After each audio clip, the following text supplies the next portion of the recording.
This is the story about the deep ones of Ashford Hollow.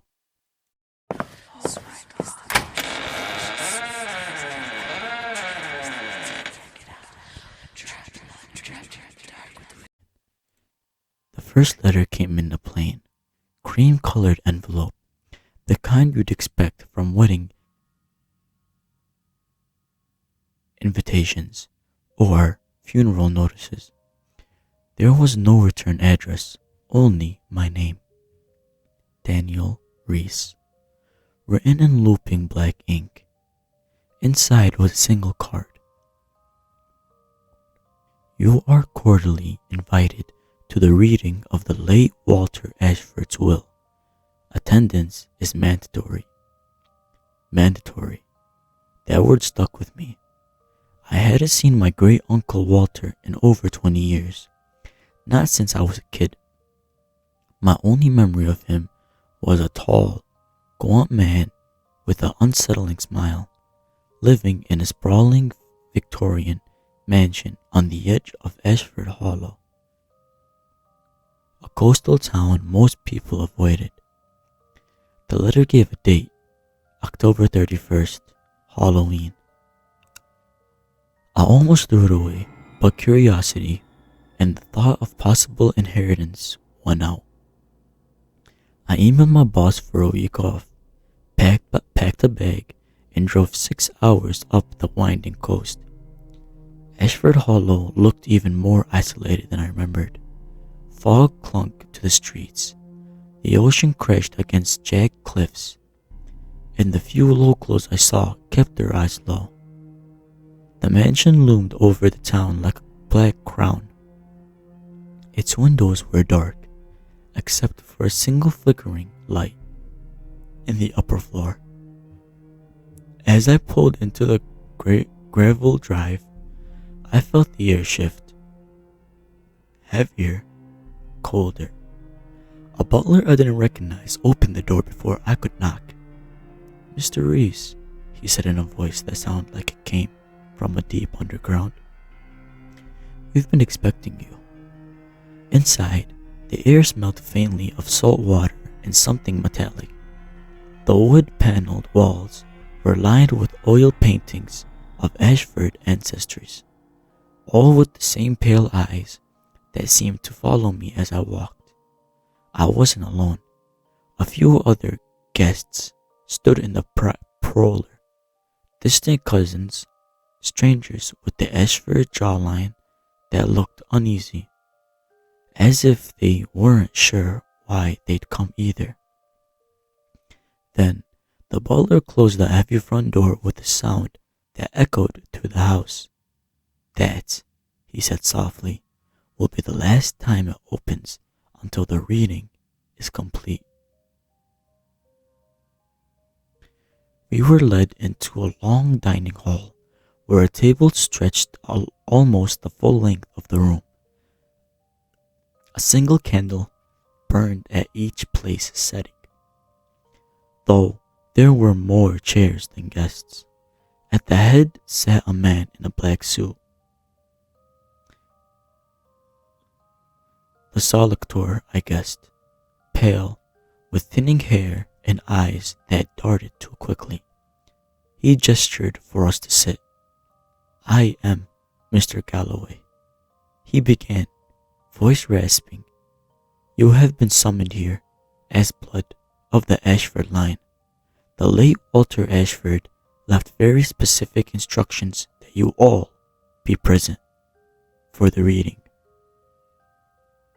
He slid a thick, leather-bound folder onto the table and unfastened it, but instead of reading it right away, he looked up at us with a strange expression. "There is one condition," he said. "You must remain in the house until dawn. Doors and windows are to stay locked. Any attempts to leave voids your claim." Someone, a woman down the table, maybe my cousin Evelyn, scoffed. "What is this? Some kind of game?" Galloway ignored her and began to read. Walter Ashford's voice seemed to fill the room through Galloway's lips, smooth and oddly wet sounding. To my kin, I leave this house and its holdings, provided they honor the pact made by our blood centuries ago. On this night, you will keep vigil. You will listen when they call, and you will answer. A murmur went through the room. Answer who? Evelyn demanded. Galloway closed the folder. You'll understand before the night is done. The candlelight flickered violently, though there was no breeze. Somewhere deep in the house I heard it, faint but unmistakable, a slow, deliberate knock.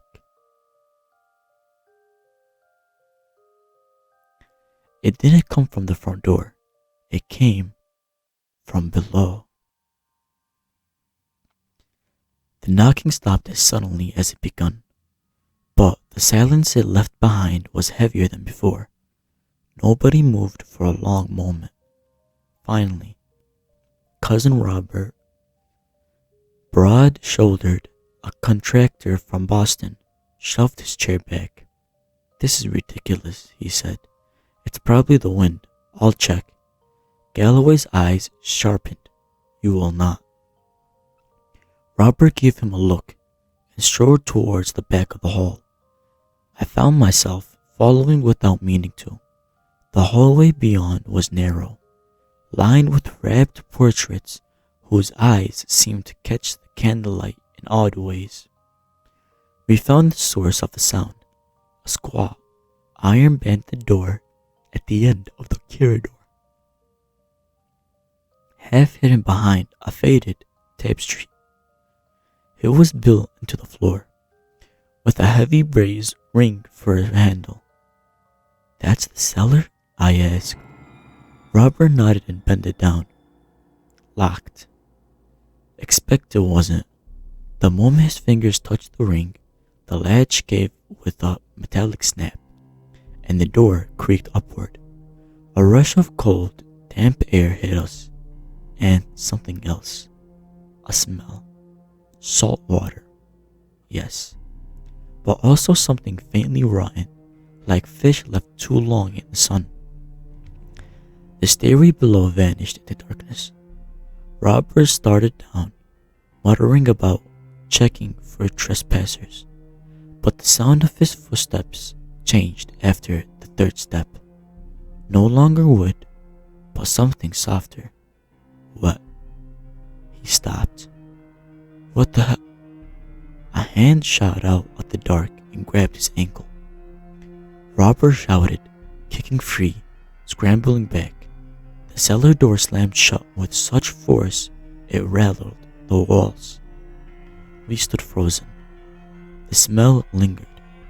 The sound of slow, retreating footsteps echoed below, except it didn't sound like shoes. It was more like something dragging itself along the floor. When we returned to the dining hall, Galloway didn't even look surprised. They know you're here now, he said simply. The hours dragged. The house felt wrong, as though its walls were leaning inward, pressing closer the longer we stayed. Around 10:47 p.m., I remember the time exactly because the grandfather clock in the hall chimed once, then fell silent. Evelyn disappeared. One moment she was sitting at the table, arms crossed, muttering under her breath. The next, her chair was empty, still rocking slightly. We searched every room we were allowed into. Nothing. No footprints. No open doors or windows. Just absence, like she'd been erased. When we regrouped, Robert was pale. I think I heard her, he said. Down in the cellar, she was singing. Nobody wanted to check, but the singing, faint, littering, and just slightly off-key, drifted through the floorboards for the next hour. Sometimes it stopped, replaced by a wet, clicking sound, like someone chewing with their mouth open.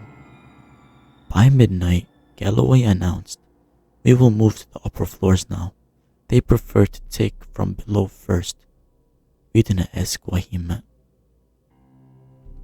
The upper floors were worse. The hallways seemed longer than they should have been. The doors too close together. The air thicker. Wallpaper peeled in long stripes, revealing old wood beneath, as if damped. In one guest room, I swore I saw the walls move. Not a trick of the candlelight, but a slow, rhythmic expansion and contraction like lungs. The smell of the sea was stronger here, mingled with something coppery. At 1:15 a.m., the knocking started again. This time, it came from the walls themselves. Traveling from one end on the hallway to the other, every knock made the floor vibrate under our feet. We gathered in one room, huddled like children. Robert paced, muttering about finding a weapon. The rest of us sat in silence. Then the floorboards in the center of the room bulged upward. Something pushed from beneath. Long joint shapes like the legs of some massive insect. They flexed once, twice, and withdrew.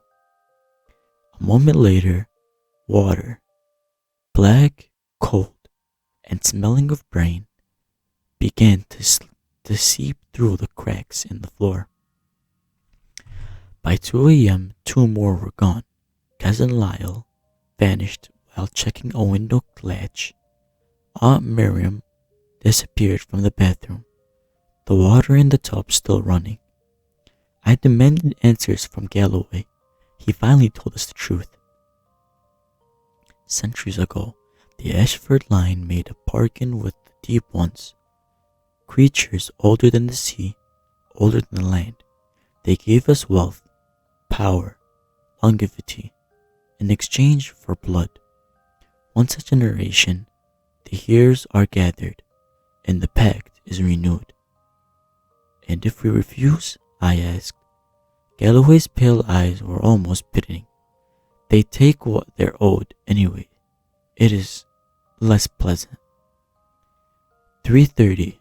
It was just Robert, me, and Galloway left. The rest were gone, taken without sound, without sign, leaving only the faint smell of rot in their places. The knocking returned, but now it came from directly beneath us, urgent and instant. Galloway said, "It is time." He led us back to the cellar door. I didn't want to follow, but my legs moved on their own, as if the house itself were pulling me. The door yawned open. The darkness below shifted like water. We descended. The steps went further than they should have, down past the foundations into tunnels, slick, lined with barnets. The air grew warmer, wetter. The sound of the ocean was all around us, except we were nowhere near the shore. At the end of the tunnel was a black pool. Shapes moved beneath the surface, just out of sight.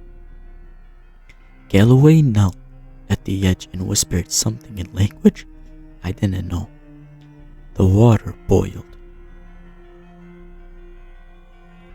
Robert tried to run. He didn't make it 3 steps before something burst from the water, pale, eyeless, with a mouth that spits its head in half, and dragged him under.